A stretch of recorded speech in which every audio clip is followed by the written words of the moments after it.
Fox 11's efforts to expose and then remedy a racially motivated injustice against Jack Johnson, America's first black heavyweight boxing champion. This week, we flew to Chicago to put a face to a name.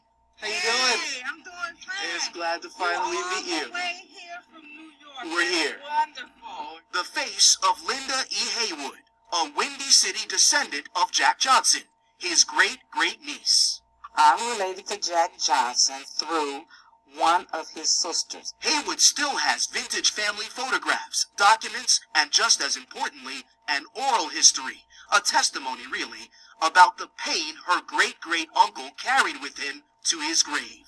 When he found out what was going to happen to him, that he was going to prison, that he came to his sister's house, Mama Janie, my great-grandmother, and he sat at her kitchen table and he cried like a baby. All of that pain stemmed from Johnson's success in the ring over white opponents and outside the ring for his decision to date and marry white women. Is it safe to say that your family considers this a stain not just on Jack Johnson's legacy but on your family's reputation? Absolutely. In 1913, the federal government went after Johnson with the Mann Act, named after the congressman who sponsored it.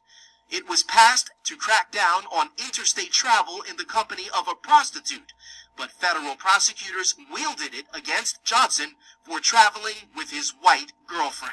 And when I read about how bold he was and defiant he was, and my mother told me how he wore these fancy clothes and he had fast cars, I said, well, look, man, he's something else. The equivalent of what he was doing, we would call that swag. He had swag. And he was doing swag before it even became swag. Over the last few decades, the White House has indeed heard from several people in a position of power express their frustration. He was a victim of racism. And a desire to see Jack Johnson receive a presidential pardon. He was actually put in the U.S. penitentiary at Leavenworth because of his conviction. But so far, their efforts have been unsuccessful. Back in 1912, Jack Johnson bought more than 24 plots here at Graceland Cemetery for himself and his family. And you could easily be deceived into thinking that the entire Johnson clan is buried here, because none of his living descendants have played a major role in previous books, documentaries, or congressional efforts to get the pardon. In fact, legendary filmmaker Ken Burns' production team, which released the 2005 documentary Unforgivable Blackness, The Rise and Fall of Jack Johnson, apparently did not even realize that Johnson still has relatives who care about this case. One of Burns' producers even sent Miss Haywood a letter apologizing for not consulting her in the making of the film. Quote, "Secondly, I must deeply apologize as a producer for not having worked harder to locate relatives of Jack Johnson. We knew you must exist, but none of our historical consultants or writers knew where or how to contact you." No one has ever consulted us or me about anything. So now, for the first time ever, the Johnson family is now personally involved in the presidential pardon process. I didn't even know that I could file a petition. And Ms. Haywood is working with Harvard Law School professor Ron Sullivan, a recognized expert in the field, to get a petition drafted and before President Obama before he leaves office next month. James Ford traveled to Harvard earlier this week to speak with Professor Sullivan, who believes the family's involvement could make the difference. Very direct personal appeal, saying, Mr. President, I'm a family member of Jack Johnson. Here are the ways in which my family was impacted. Are there hurdles on the path to pardoning Jack Johnson? In a word, yes.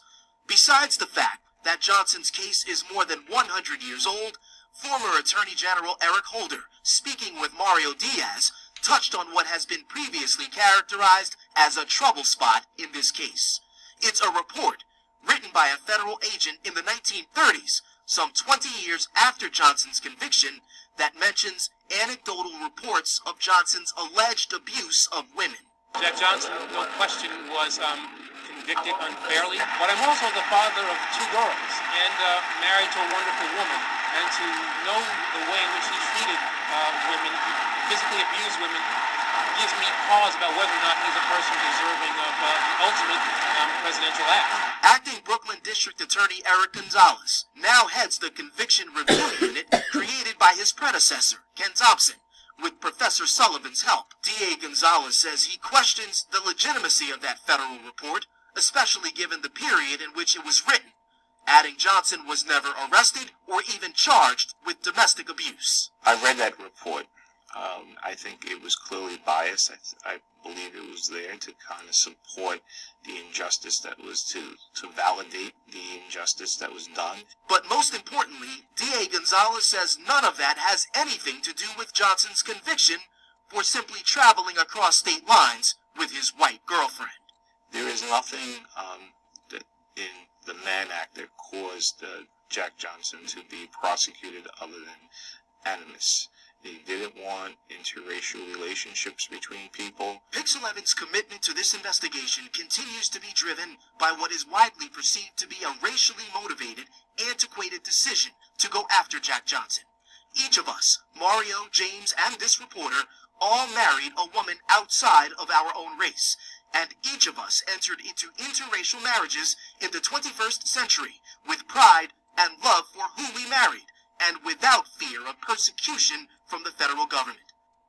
Can you see that? Back in Chicago, Ms. Haywood says she considers that federal agent's negative report about her great-great-uncle a piece of fiction. Her family's desire to clear Jack Johnson's name could not be more real. People have said, what difference does it make? He's dead. He's been dead for 70 years. I'll tell you, it makes a difference because that's my family member. That's my great-great-uncle, my maternal great-great-uncle, and it matters to us because we are his family. And no family wants to have shame placed upon them for something that they did not do. Jay Dow, Pix 11 News.